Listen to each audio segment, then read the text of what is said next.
Esselamu Aleyküm ve Rahmetullahi ve Berekatuhu. Euzubillahimineşşeytanirracim. Bismillahirrahmanirrahim. Elhamdülillahi Rabbil alemin. Esselatu vesselamu ala Resuline Muhammedin ve ala alihi ve ashabihi ecmain. Allah'ın selam gönderdiği kadın Hatice. Muhammed sallallahu aleyhi ve selleme ilk iman eden Hatice. Vahyin indiği evin sahibi Hatice. Fatıma-tü Zehra'nın annesi Hatice. Vefakar eş, peygamberin gözbebeği Hatice. Bugün Esra Hanım'la birlikte Hz. Hatice radıyallahu anh'ın hayatını anlatmaya çalışacağız.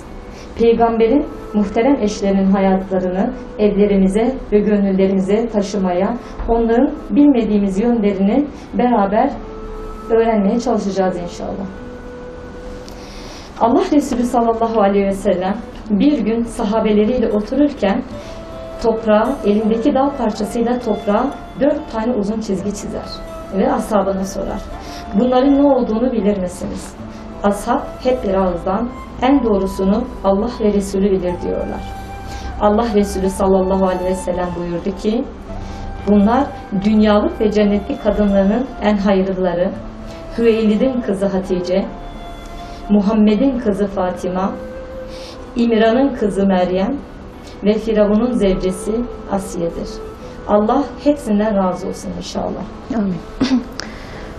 Büyük İslam kadını, müminlerin annesi, Peygamber Efendimizin ilk ve en büyük eşi olan, aynı zamanda vahyin ilk muhatabı, en önemli olan vahyin ilk muhatap kadını olan Hazreti Hatice, Peygamber Efendimiz'e ilk risalet gelince bu risaletin karşısında her türlü eziyet ve işkenceye karşı Peygamber Efendimiz'i her halükarda savunan vahyin ilk muhataplarından olan Hazreti Hatice'nin hayatı ve hayatının her kesiti, hayatının her bölümü, hatta hayatının her anı genelde bütün Müslümanlar için, özelde ise gerçekten bizim Müslüman hanımlar için çok güzel örneklik teşkil etmekte. Bu konuda Hazreti Hatice'nin hayatına başlamadan önce ne zaman doğduğunu, anne babasının hayatıyla başlayalım. Hazreti Hatice hicretten 68 yıl önce dünyaya gelmiştir. Asil ve temiz bir soyla olan babası ve büyük servet sahibi olan babasının adı Hazreti Hüveylid'dir. Annesi ise Tahire lakabıyla bilinen ve en büyük iffetli hanımlardan olan, Mekke'nin tanınmış hanımlarından olan Fatime'dir.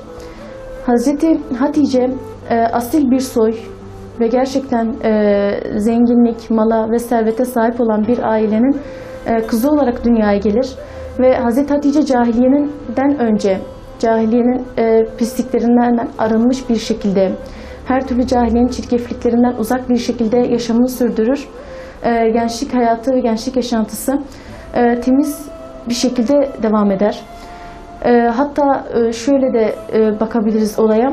Hazreti Hatice cahiliye döneminde, ki cahiliyenin Arapların içinde bulunduğu cahiliye dönemini hepimizin malumudur ki çok kötü bir dönem içerisindeydiler.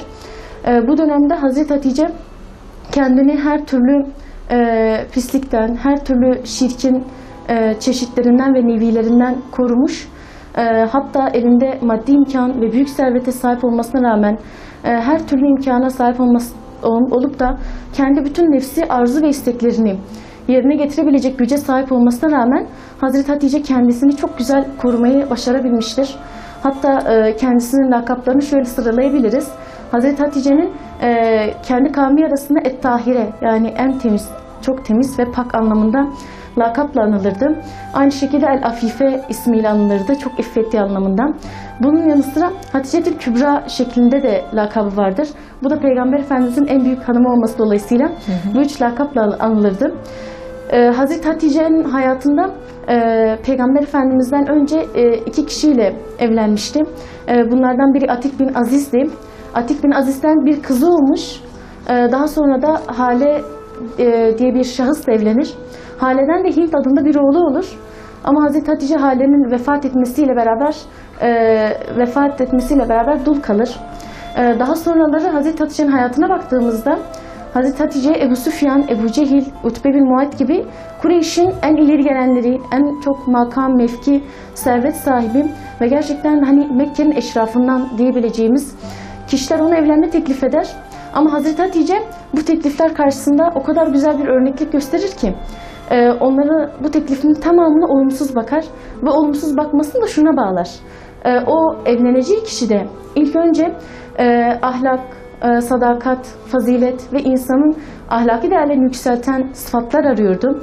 Bu sıfatları da bulabilecek kişi ne Ebu Süfyan'dı, ne Utbe bin Muayt'tı, ne de Ebu Cehil'di. Yani Hazreti Hatice Peygamber Efendimizle tanışmadan önce ve Resulullah Aleyhisselam'ın risaletinde gerçekten olgunlaşmadan önceki hayatında gerçekten önceden bir olgunluğa eriştiğine şahit oluyoruz bu şekilde. Çünkü Mekke'nin en tanınmış isimlerinin kendisine evlilik teklifini tamamını reddetmiştir. Hiçbiri olumlu cevap vermemiştir. Ta ki Peygamber Efendimiz'i tanıyana kadar. Çünkü Hazreti Hatice radıyallahu anh maddi şeylere önem vermiyordu. Hani insandaki insanlık değerlerine bakıyordu. Paraya, mala, mülke, insanı insan yapan değerlerin para, makam, mevki olmadığını gayet iyi bilen bir hanımdı.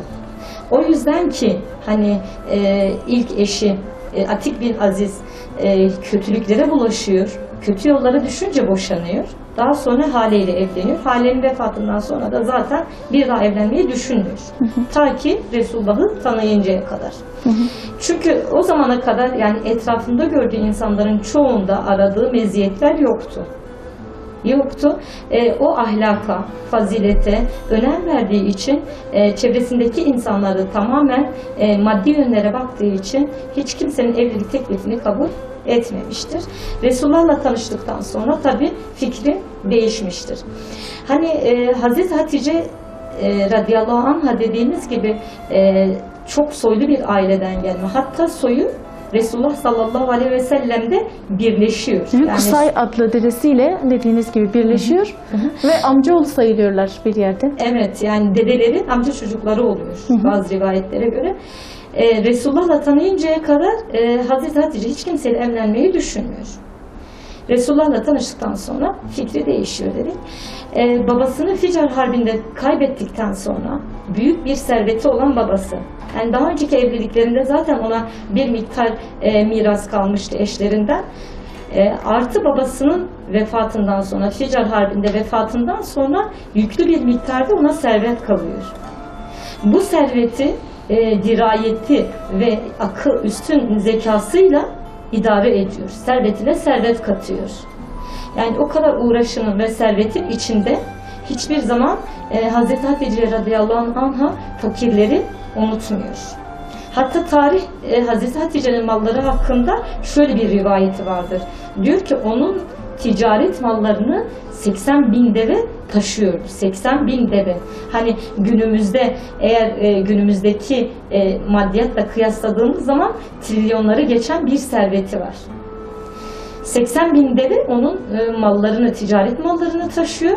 400 tane hizmetçisi onun günlük işlerini, sahil işlerini ve ticaretle olan işlerini yürütüyor. 400 tane de hizmetçisi ona yardımcı oluyor. Ve bu kadar uğraşının, bu kadar malın içerisinde de Hazreti Hatice radıyallahu anha hiçbir zaman fakirleri unutmuyor. Yani düşünün, sen bir servetin başındasın, idare ediyorsun, hem de bir kadın olarak. Bunun yanında fakirleri de hiçbir zaman unutmuyorsun. Sürekli fakirlere yardım ediyorsun. Fakirlere yardım etmeyi de hiçbir zaman ihmal etmiyor. Aslında Arzu Hanım burada şunu düşünmeden, kıyaslamadan insan edemiyor. Hazreti Hatice'nin cömertliğinin yanında, hani ifade ettiğiniz az önce, büyük bir servete sahipti ve bunu Resulullah'la evine girmeden ve gerçekten vahye muhatap olmadan önce servetin büyük bir kısmını fakirlere ve yoksullara dağıtırdı. Şimdi Hazreti Hatice'nin cömertliğini bir yana koyarsak, bir de günümüz toplumuna kıyaslarsak bu durumu, gerçekten şu anda günümüz toplumunda belki de medeniyetin en zirvesine çıkmış şeklindeki ifadelerle ifade edersek, medeniyetin son zirvesinde olan toplumun ve şu anda medeni olan insanları ve ilerlemiş, ileri görüşlü olan kadınları ve toplumun tamamında acaba Hazreti Hatice'nin bu cömertliği ne boyutta? Mesela şu anda düşünürsek gerçekten kapitalist sistemin genelde bütün Müslümanlar üzerinde, hani özelde ise kadınlar üzerinde yürüttüğü sistematik bir döngüsü var. Ve bu döngünün içinde en fazla çarkların en fazla dönen şey de tüketim çılgınlığı.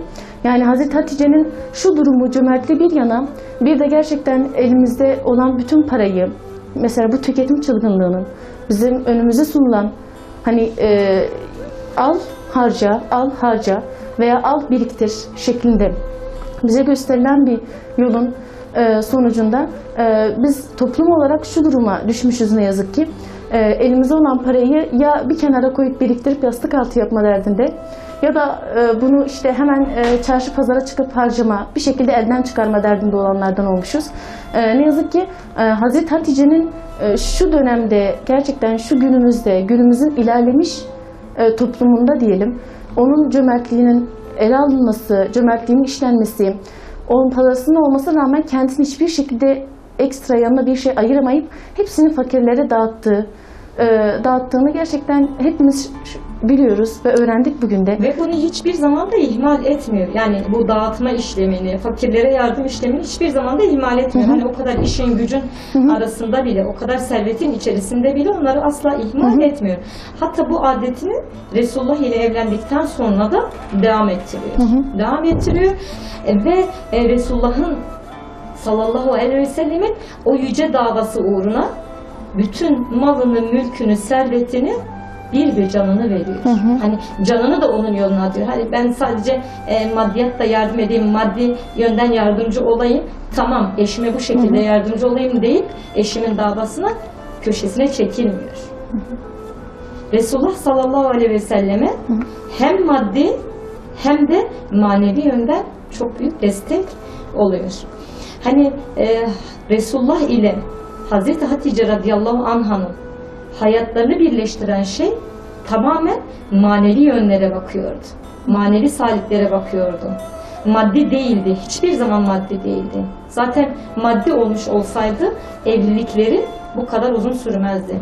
25 yıl çekilen işkencelere, cefalara, sıkıntılara, yokluklara hep beraber göğüs geriyorlar. Hep beraber göğüs germelerindeki onlara o gücü veren, o kuvveti veren maneviyattı. Hani günümüz evliliklerinin çok kısa bir sürede yıkılmalarının sebebi maddiyata dayalı olduklarından dolayıdır. Hani temeli maddiyata dayanan evlilikler dışarıdan gelen sıkıntılardan, belalardan veya malın bitmesi, paranın bitmesiyle yıkılır. Ama manevi değerler üzerine kurulan evlilikler temeli de sağlamdır, daha sağlamdır, temeli daha sağlamdır. Bir de hani dışarıdan gelen sıkıntılar olsun, maddiyatın gitmesi olsun, bu evlilikleri kolay kolay yıkmaz. İşte Resulullah sallallahu aleyhi ve sellem ile Hazreti Hatice radıyallahu anh'ın evlilikleri böyle bir evlilikti. Manevi duygulara bakan, maneviyata bakan bir evlilikti. Zaten maneviyata bakmamış olsaydı Hazreti Hatice radıyallahu anh'a Peygamber Efendimiz ile evlenmezdi. Çünkü Peygamber Efendimiz sallallahu aleyhi ve sellem ile evlendiği zaman Peygamber aleyhisselamın maddi yönden hiçbir imkanı yoktu. Hatta mihrini bile amcaları oradan buradan getirip vermişlerdir. Bunu da hiçbir zaman unutmamak gerekir. Resulullah sallallahu aleyhi ve sellem cahiliye bataklığında olmasına rağmen El-Emin lakabıyla Mekke'de ün bulmuştu. Hani daha önce hani cahiliyet devrine baktığımız zaman insanlara güvenmek zordu. Ama Hz. Muhammed sallallahu aleyhi ve sellem El-Emin lakabıyla ün bulmuştu. Mekke'nin ileri gelenleri önemli konularda Resulullah sallallahu aleyhi ve selleme danışırlardı.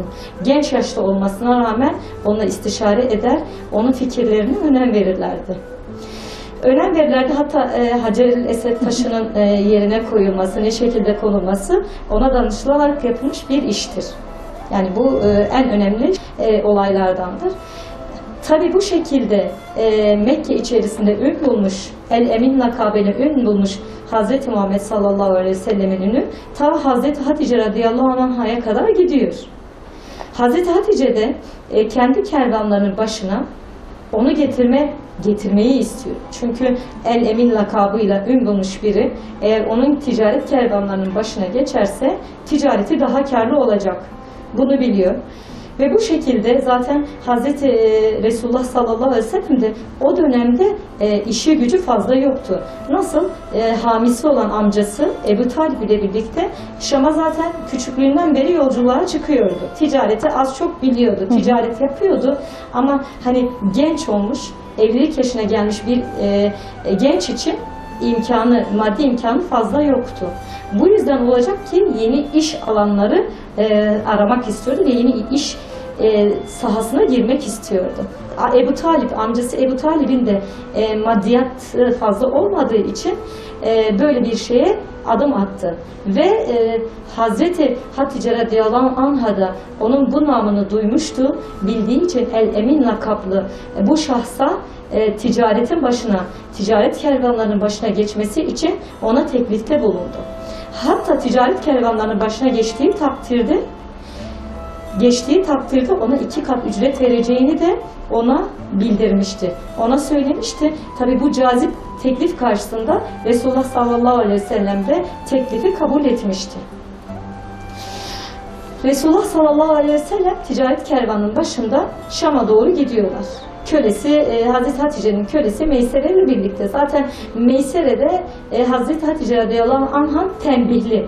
Yani sürekli Muhammed Aleyhisselam'ı takip etme, hani onu gözetlemekle görevli.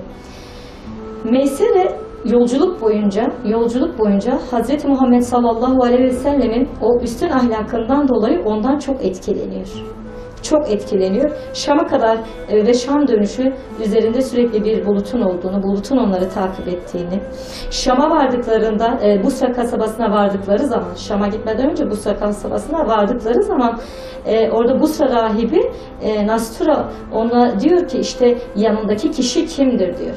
Hani Nastura kervan şehre girmeden önce kervanı takip ediyor ve bir şahsın bir zeytin ağacının altında oturduğunu görüyor.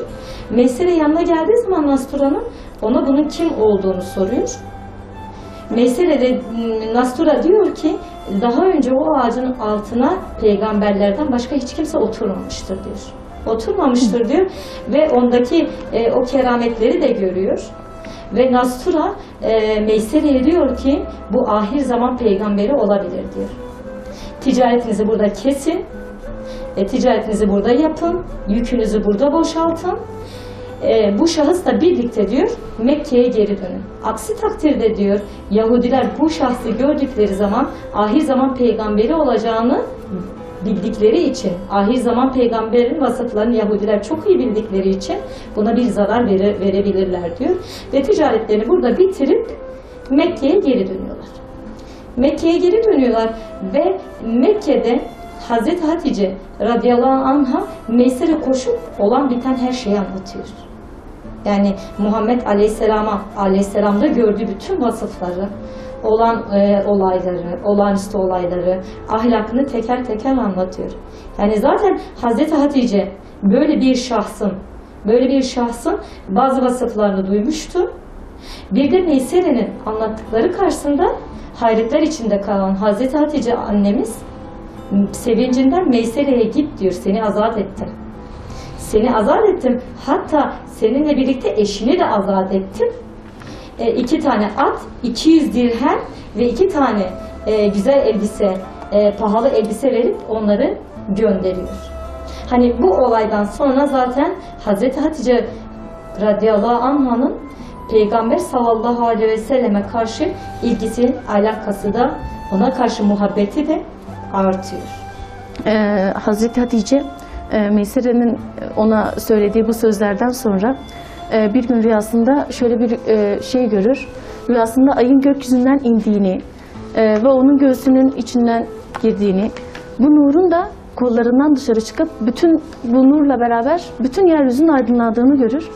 Ve gider bunu direkt uyandıktan sonra bu rüyanın etkisiyle heyecanlanır ve gerçekten etkilenmiş bir şekilde hemen Varaka bin Nefel'in yanına gider. Ona danışır ve ona der ki ey Varaka, ey amcamın oğlu der. Ben rüyamda ayın gökyüzünden göğsümden girdiğini, kollarımdan dışarı çıktığını bir nur şeklinde ve bütün yeryüzünün de bu nurla dolduğunu gördüm der. Varaka bin Nefer bunu duyduktan sonra durgunlaşır. Zaten o dönemde ahir zaman peygamberinin beklendiği bir dönem. Hem Yahudilerin ve bütün herkesin beklediği bir dönemdi. Hazreti Hatice'nin Meysere'ninle beraber Şam yolculuğunda Resulullah Aleyhisselam'ı göndermesi, yine Meysere'nin bu yolculuktan sonra Peygamber Efendimiz'e hayran bir şekilde olan biten her şeyi Hazreti Hatice'ye anlatması, bunun içinde işte Rahip Nastura'yı görüp Peygamber Efendimiz'i bulutlayan gölgeyi anlatması, Hazreti Hatice'de bu anlatılan şeylerin hepsi bir hayranlık uyandırmıştı Hazreti Hatice'de. Yani Meysere-i can kulağıyla dinledikten sonra Peygamber Efendimiz'e olan hayranlığı, Hazreti Muhammed Aleyhisselam'a olan hayranlığı daha da artmıştı. Nasıl artmasın ki bu kadar şeyden sonra, değil mi? Evet. Daha sonra şöyle bir durum olmuştu. Bir rüyayı görmüştü. Rüyayı gördükten sonra aklı daha da karışmıştı. Bir türlü olanlara anlam veremiyordu. Şu durumda ne yapacağına karar da veremiyordu. Bir gün arkadaşları kendi evine gelmişti. Arkadaşlarından Nefise binti Münye kendisiyle konuşur ve Hazreti Hatice'nin çok durgun olduğunu sezer. Hazreti Hatice'ye der ki, ey Hatice der, sanki sende bir durgunluk, sanki sende sakladığın bir sır hissediyorum der. Hazreti Hatice şöyle der, der ki ben der para ve servet olarak birçok şeye sahibim. Ve ben para ve serveti hayatın gayesi değil de sadece amacı değil de sadece bir araç olarak görüyorum der. Şu halde bu kadar servete ve mala sahipken ben hayatımda kendime bir hayat arkadaşı olabilecek ve gerçekten her türlü ahlaki ve insani sıfatların en yükseğiyle, en yüksek meziyetli biriyle evlenmemin eksikliği var üzerimde diyor. Ve diyor ki bu konuda diyor Muhammed Aleyhisselam'ı düşündüm ama ben ona nasıl teklif açacağım, nasıl böyle bir yol bulacağım ona karşı ve nasıl bir yol seyredeceğim der Nefise'ye. Günümüzde mesela hani hanımlar işte evlenmeyin, bekar kalın, bekar yaşamak sultanlıktır gibi şeylerle gençlerin kafasını çeviriyorlar. Bakın Hazreti Hatice o kadar mala mülke sahip olmasına rağmen bir hamiye ihtiyacı var. Bir erkeğe ihtiyacı var. Kadın fıtratında olan bir şeydir. Kadın ne kadar güçlü olursa olsun, ekonomik özgürlüğü olursa olsun, kadının bir hamiye ihtiyacı vardır. Hiçbir zaman kadınlar bunu unutmasınlar. Ve öyle bir hamiye ihtiyaç duyuyor ki Hazreti Hatice, öyle bir koruyucuya ihtiyaç duyuyor ki bu ihtiyaç duyduğu mal, mülk, servet sahibi biri değil. Mesela Ebu Süfyan, Ebu Cehil o günün Arap kadınlarının hepsinin canla başla kabul edebileceği kişilerdi. Ama Hazreti Hatice bu teklif gelince bunları reddediyorken Hazreti Muhammed Aleyhisselam'ı görünce ona karşı evliliğinde duruyor, düşünüyor. Acaba ne yapsam diyor. Yani öyle bir evlilik yapıyor ki Hazreti Hatice. Yani dediğimiz gibi az önce Arzu Hanım, bekarlık sultanlıktır. Bekar olarak yaşamak, işte mal ve servete sahibim, ne gerek var evlenmeye demiyor. Ekonomik özgürlüğüm elimde, istediğimi yaparım düşüncesi kesinlikle yoktur Hazreti Hatice'de. Zaten Hazreti Hatice'yi belki Hazreti Hatice kılan, hatta onu bu kadar üstün meziyetlere sahip kılan ve belki bugün bizim onu konuşup da onun örnekliğini ve onun yaşantısını bugüne çekmemizi sağlayan belki en büyük hareketlerinden birini yapıyor. Hazreti Muhammed Aleyhisselam'la evlilik teklifini nasıl verebileceğini düşünüyor ve servete sahip olmasına rağmen bir tedirginlik oluyor içinde. Acaba Muhammed Aleyhisselam beni kabul eder mi kendine zevci olarak? Hani o kadar servetin içinde, malın mülkün içinde hani ben istediğimi alırım düşüncesine kesinlikle kapılmıyor. Çünkü hani Mekke'de o gün Hazreti Hatice kime evlilik teklifi ederse genç olsun, yaşlı olsun onunla evlenmeye hazırdır.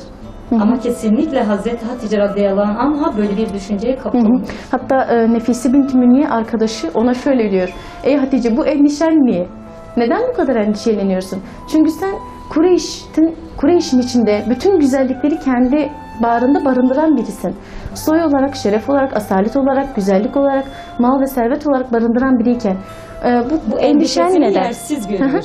Neden böyle endişeleniyorsun diyor. Ve o şekilde konuyu orada Hazreti Hatice ile konuştuğu halde bırakıp direkt Peygamber Efendimizin Hazreti Muhammed Aleyhisselatü Vesselam'ın yanına varıyor.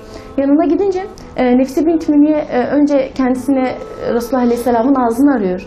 Diyor ki ey Muhammed diyor siz diyor bu kadar zaman bekar kaldınız diyor. Neden diyor kendinizi sevebileceğiniz, eş edinebileceğiniz ve kendisine ülfet bulabileceğiniz bir eşle evlenmediniz diyor. Resulullah Aleyhisselatü Vesselam çok güzel bir cevap veriyor gerçekten. Bu da onun gerçekten maddi anlamda ne kadar çok zorluk çektiğini belki bir göstergesiydi. Diyor ki ey Nefise diyor, benim evlenecek param yok diyor. Bu şekilde dedikten sonra Nefise binti Münye duygulanıyor. Ona şöyle diyor, ey Muhammed diyor, eğer ben seni diyor mala, şerefe, asalete, servete ve diyor ki bunun yanında diyor güzelliğe çağırırsam diyor, cevabın ne olur? Acaba bana olumlu cevap verir misin diyor. Peygamber Efendimiz bunu işitince bu konuşmalarından sonra bu onun sezdirdiği kişinin, fark ettirmeden önüne attığı kişinin Hatice olduğunu fark ediyor. Hatice olduğunu fark ettikten sonra hiçbir şey demiyor. Direkt amcasının yanına gidiyor. Ebu Talip ve Hazreti Hamza'nın yanına gidiyor ve konuyu onlara açıyor. Konuyu onlara açıyor. Hazreti Hatice'den de bu arada evlenme teklifi de geliyor zaten. Hani bu teklifi Hazreti Hatice ilk başta ona yapıyor. Hani o kadar mala, mülke, servete sahip olan bir şahsiyet, hani ben zaten zenginim, asil bir aileden gelmişim, bir kadınım, bunu gurur yapıp hani evlenme teklifini gurur yapmıyor, evlenme teklifini kendisi yapıyor.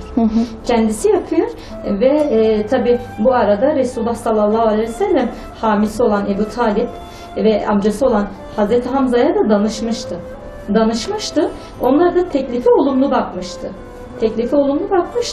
Ve ve aynı zamanda Hazreti Hatice de Varaka bin Nefel'e öncesinden de danışmış, istişare etmişti. Yani akla şu gelmeden de olmuyor.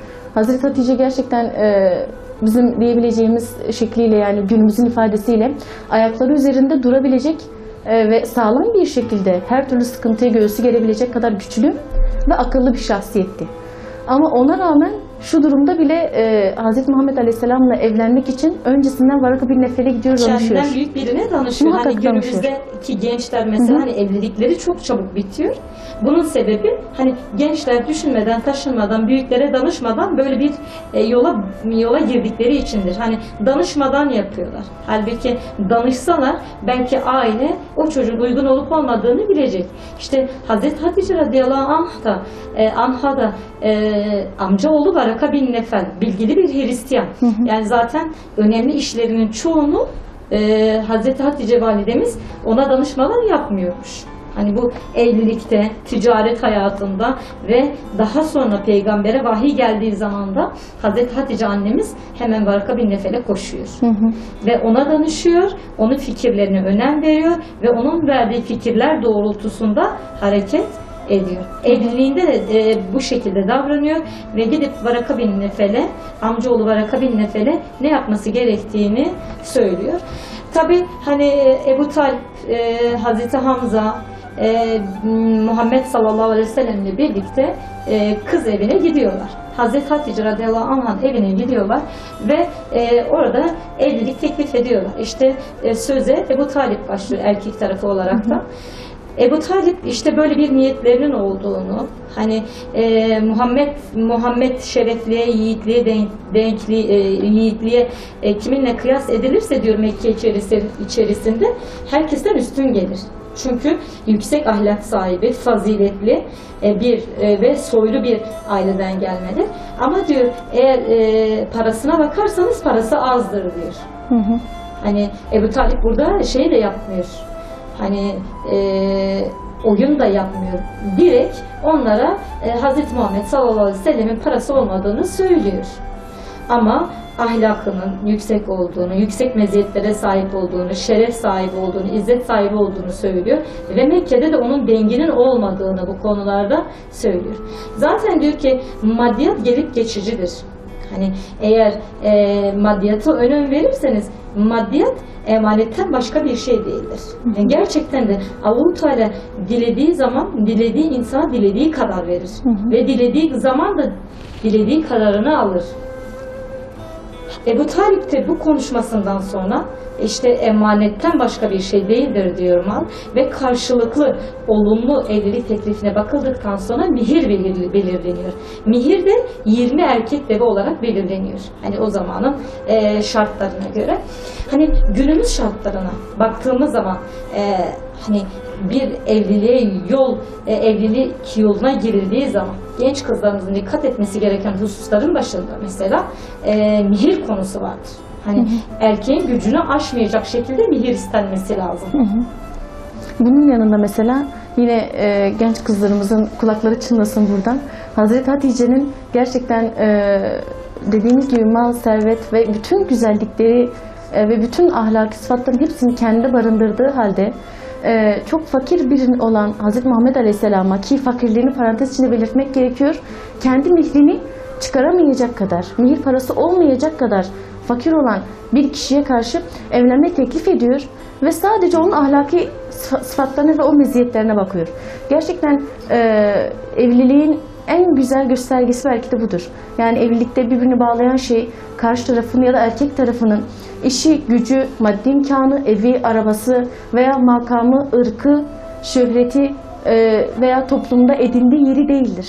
Tam tersine bir kişinin, bir genç kızın evlenmek için karşısındaki işte damat adayında bulunması gereken kıstasları şu şekilde insan görebiliyor. Tıpkı Hazreti Hatice'nin gördüğü gibi fazilet, erdem ve onu gerçekten insan olarak üstün kılacak bütün faziletler barındıran bir kişi evliliğe en uygun kişidir. Yoksa asla servet, mal, makam, ırk olarak üstün olan kişi evliliğe uygun değildir. Ki Hazreti Hatice bunu Peygamber Efendimiz'e evlenme teklif etmekle de bunu zaten göstermiş çok iyi oluyor. biliyordu. Hem biliyordu hem hareketleriyle de zaten göstermişti.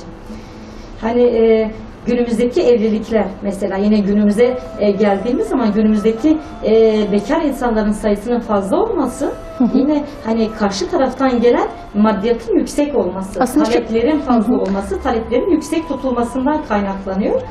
Talep yüksek oldu mu, mehir fazla oldu mu bunu da erkek damat adayı karşılayamadığı zaman bekar insanların sayısının artması söz konusu ve bekar insanların sayısının artması demek de toplumda uygun olmayan hareketlerin ortaya çıkmasına, fitne ve fesatın yaygınlaşmasına sebebiyet veriyor. İşte biz burada Müslüman kadınlara düşen hani kızlarımız evlilik çağına geldiği zaman kızlarımızı zaten bunu aşılayarak büyüteceğiz.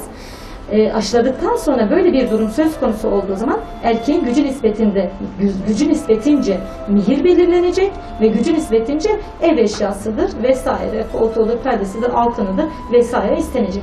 Bunlar erkeğin gücü nispetince istendiği zaman evliliklerin sayısı da artacak. Bekar insanların sayısı azalacak ve toplumun içindeki bu çirkeflik belki de aza inecek. Evet, baktığımız zaman zaten topluma ahlaksızlığın en büyük sebeplerinden biri, hatta ikisini şöyle sıralayabiliriz. Bir tarafta bekarlığın artması, bir tarafta da boşanma oranlarının özellikle önceden flört dediğimiz tarzda, çıkıp da evlenilen tarzda evlilik gerçekleştirmiş insanların boşanma oranlarının çok üst düzeylerde seyrettiğini görüyoruz. Bir taraftan bekarlık artıyor, bir taraftan evliliklerde boşanma ve ayrılmalar artıyor. Şimdi burada bir dengesizlik var. Yani iki tarafta da bir dengesizlik söz konusu. Şu durumda insan hani bunu belki de formüle edebileceğimiz ya da çözüme kavuşturabileceğimiz tek cümle şu olması lazım belki.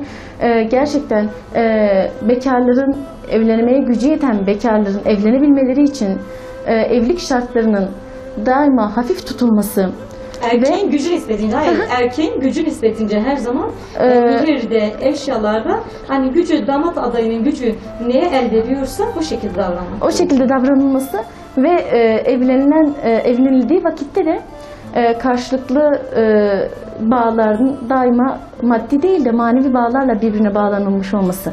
Bu gerçekten belki de toplumun yozlaşmasının, belki de toplumun bu kadar dejenere edilmesinin, belki de bu kadar hani asimilasyon olmasının sebebi belki de budur. Çünkü gerçekten belki bu ahlaki kesinlikle budur da diyebiliriz. Haklısın.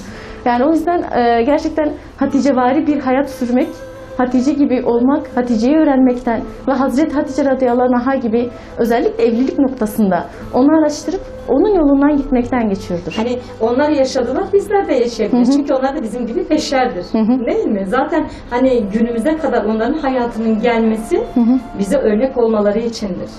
Hani örnek olmaları içindir ve Hazreti Hatice radıyallahu anha ile Resulullah sallallahu aleyhi ve sellemin evliliklerinde olduğu gibi biz genç kızlarında, bizim genç kızlarımızın da evlilik hayatına maddi taraftan bakmamaları lazım. Maddi gözlükleri takıp bakmamaları lazım. Her zaman manevi yönüyle bakmak lazım ki hem evlilikleri sağlam olsun, hem evlilikleri uzun olsun, hem de dışarıdan gelen her türlü sıkıntıya evlilikleri dayanıklı olsun.